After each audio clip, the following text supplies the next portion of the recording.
Hello everyone, ముందుగా అందరికీ happy new year అండి. ఈరోజు నేను మీకు ఇన్విజిబుల్ చైన్ ఎలా చేసుకోవాలి అనేది చూపిస్తున్నానండి.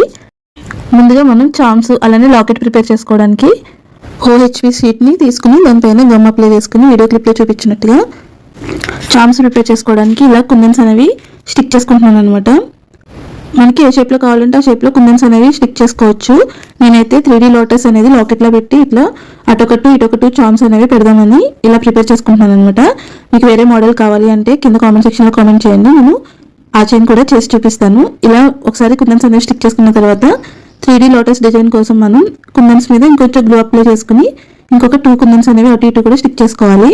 స్టిక్ చేసుకుని కింద ఒక స్టోన్ అనేది స్టిక్ చేసుకున్న చూసారా, వీడియో క్లిప్లో చూపించా కదా, అలా ఒక స్టోన్ అనేది స్టిక్ చేసుకుని లుక్ బాగుంటుందని అలా ఒక స్టోన్ అనేది స్టిక్ చేసుకున్నాను అనమాట. నేను అన్నిటికీ స్టోన్స్ అనేవి స్టిక్ చేసుకున్న తర్వాత అవి కంప్లీట్గా డ్రై అయిపోయే వరకు వదిలేసేయాలండి.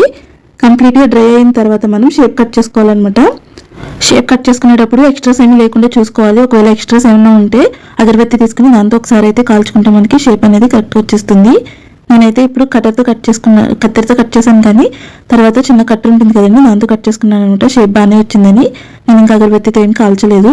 ఒకవేళ షేప్ సరిగా రాకపోతే మాత్రం అగరబత్తితో ఒక్కసారి అడ్జస్ట్ అనుకుంటే మనకి పర్ఫెక్ట్ షేప్ వచ్చేస్తుంది.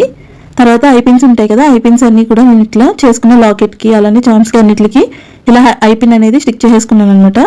ఇలా స్టిక్ చేసుకుని మనం ఒక 2-3 అవర్స్ వదిలేసామంటే కనుక అవి కంప్లీట్గా డ్రై అయిపోతాయండి. లేదు అంటే మాత్రం వాటిని కదిలించామంటే ఊడిపోతాయి. సో కంప్లీట్గా డ్రై అయినంత వరకు పక్కన పెట్టేసుకోండి. కంప్లీట్గా డ్రై అయిన తర్వాత నెక్స్ట్ మనం ఏం చేయాలనుకున్నా, దానికి కుందన్స్ పెట్టుకోవాలనుకున్నా, ఏం పెట్టుకోవాలనుకున్నా డ్రై అయిపోయిన తర్వాత పెట్టుకోండి. లేదు అంటే మాత్రం ఐపిన్స్ ఊడిపోతాయి. ఇట్లా డ్రై అయిపోయిన తర్వాత ఐపిన్ మరీ పొడుగ్గా ఉంది కదా, అందుకని కొంచెం కట్ చేసి నేను రింగ్లా చేసుకుంటున్నాను అనమాట. ఒక చివర ఇలా రింగ్లా చేసుకుంటే మనకి చైన్కి వేసుకోవడానికి ఈజీగా ఉంటుంది అనమాట. ఇలా రింగ్లో ప్రిపేర్ చేసుకుని అన్నీ కూడా అలా రింగ్లో ప్రిపేర్ చేసుకుని పెట్టుకోవాలి. పెట్టుకున్న తర్వాత మనం ఆల్రెడీ ఐపిన్ని యాడ్ చేసాం కదా, ఆ ఐపిన్ అనేది ఓపెన్ చేసుకుని నేనైతే లాకెట్కి 2 లారియల్ బీడ్స్ అలానే ఒక రెడ్ కలర్ మోనాలిసా బీడ్ అనేది ఎక్కించుకున్నానండి. ఇలా ఎక్కించుకుని ఐపిన్ అనేది క్లోజ్ చేసుకోవాలన్నమాట. పర్ఫెక్ట్గా క్లోజ్ చేసుకోవాలండి. లేదు అంటే కనుక మనకి చామ్స్ వాళ్ళని కుందన్స్ ఊడిపోతాయి అనమాట. పర్ఫెక్ట్గా క్లోజ్ చేసుకుంటే మనకి లాకెట్ అనేది రెడీ అయిపోతుంది. చూసారా లాకెట్ ఎంత క్యూట్గా ఉందో కదా. ఇప్పుడు చామ్స్కి అయితే మాత్రం నేను లారియల్ బీడ్స్ 3 బీడ్స్ అనేవి ఎక్కించుకున్నానండి. మళ్ళీ కుందన్ ఎక్కిస్తే మరీ హెవీగా అనిపించేస్తుందని, మొనాలిసా బీడ్ పెడితే మరీ హెవీగా అనిపిస్తుంది కదా అని నేను అలా ఎక్కించుకున్నాను. ఇప్పుడు వీడియో క్లిప్లో చూపించింది అయితే మాత్రం ఇయర్ రింగ్స్కి కింద హ్యాంగ్ చేయడానికి నేను అలా ప్రిపేర్ చేసుకున్నాను అనమాట. ఇప్పుడు మన నెక్ మెజర్మెంట్ని బట్టి గేర్ వైర్ అనేది తీసుకోవాలండి. గేర్ వైర్ తీసుకుని మనం ఎక్కడెక్కడ చామ్స్ అవి పెట్టుకోవాలనుకుంటున్నామో ఒకసారి మార్క్ చేసుకోవాలి. మార్క్ చేసుకున్న తర్వాత నేను ఫస్ట్ అయితే లాకెట్ ఎక్కించుకుని దానికి ఒక గోల్డ్ కలర్ బీడు అలానే లాక్ బీడ్ ఎక్కించానండి. లాక్ బీడ్తో లాక్ చేసేసాను అనమాట. లాకెట్ అక్కడ వరకు లాక్ అయిపోయింది. తర్వాత లాక్ బీడు అలానే గోల్డ్ బీడు అలానే చామ్స్ అనేవి ఎక్కించుకుని తర్వాత మనం లాక్ బీడ్ని పర్ఫెక్ట్గా లాక్ చేసుకుంటే మనకి అవి అటు ఇటు కదలకుండా ఉంటాయి అనమాట.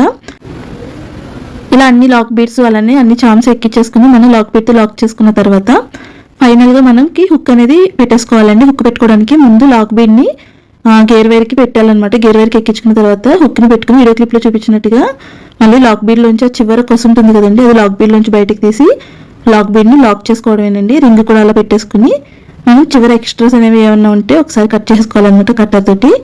ఇప్పుడు ఇయర్ రింగ్స్కి కింద నేను ఆల్రెడీ లోటస్ 3 ప్రిపేర్ చేశాను కదండి, వాటికి ఇయర్ రింగ్స్ ముందు చూపించా కదా చామ్స్ ప్రిపేర్ చేసి, అందులో 2 కూడా ఇయర్ రింగ్స్ అనేవి ఐపిన్స్ ఓపెన్ చేసి అందులోకి ఎక్కించేసుకున్న తర్వాత వెనకాల స్టడ్ బేస్ ఉంటుంది కదండి, ఆ స్టడ్ బేస్ అనేది స్టిక్ చేసేసుకోవాలన్నమాట. స్టిక్ చేసేసుకుని ఒక 1 అవర్ 2 అవర్స్ అలా వదిలేస్తే మనకి అది స్టిక్ అయిపోతుంది. చూసారా మన ఇన్విజిబుల్ చైన్ రెడీ అయిపోయిందండి. ఎలా ఉంది, మీకు ఎలా అనిపించింది అనేది కామెంట్ సెక్షన్లో కామెంట్ చేయండి.